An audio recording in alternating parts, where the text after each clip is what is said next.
আসসালামু আলাইকুম। সবাই কেমন আছেন? আশা করি সবাই সুস্থ আছেন, ভালো আছেন। মটরশুঁটি ভর্তা রেসিপি নিয়ে আসলাম। শীতের এই সিজনে মটরশুঁটিটা খুব ভালো পাওয়া যায়।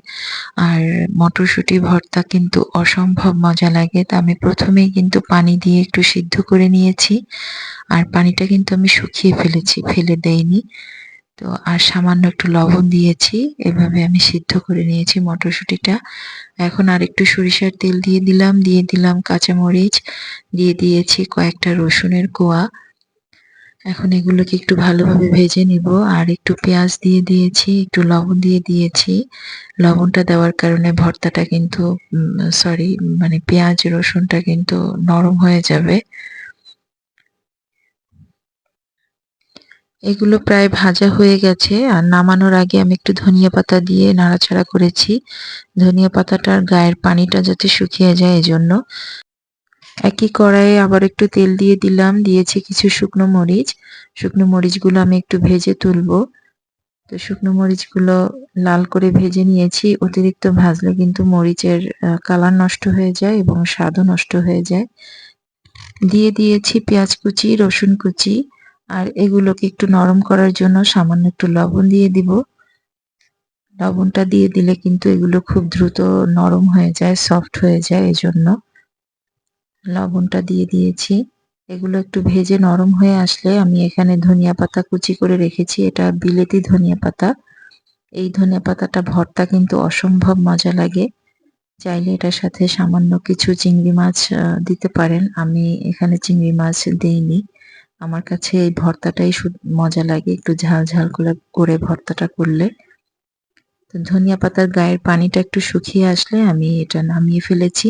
তো সর্বপ্রথম আমি এই শুকনো মরিচগুলো নিয়েছি। এগুলো আগে একটু ভেঙে নেব, গুঁড়ো করে নেব। তো এজন্য আগে শুকনো মরিচটা নিয়েছি আর একটু লবণ দিয়েছি। এটাকে আমি একটু গুঁড়ো করে নিচ্ছি ভেঙে। এগুলোকে একটু সাইড করে রাখবো। একটা প্লেটে তুলে নিচ্ছি অনেক খানিকটা মরিচ। যখন যেখানে যতটুকু লাগে আমি সেভাবে ব্যবহার করব। তো ১ম এ ধনিয়া পাতাটা নিয়েছি। তো এখানে বলে রাখি আমি ভেবেছিলাম আমি বাটনার সাহায্যে উম ধনিয়া পাতা ভর্তাটা খুব ভালোভাবে করতে পারবো। কিন্তু আসলে ধনিয়া পাতাগুলো খুব ভালোভাবে ম্যাশ হয়নি। তো যার কারণে আমি আবার একটু ব্লেন্ডার করে নিয়েছি।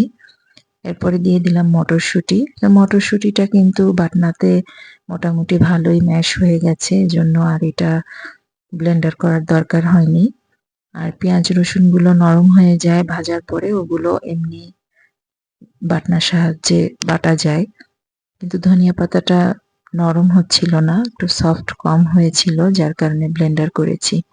তো এই যে মটরশুঁটিটা আমি ভালোভাবে ম্যাশ করে নিয়েছি আর দিয়ে দিলাম ধনিয়া পাতা, পেঁয়াজ রসুন, কাঁচামরিচের যে মশলাটা করেছিলাম সেটা।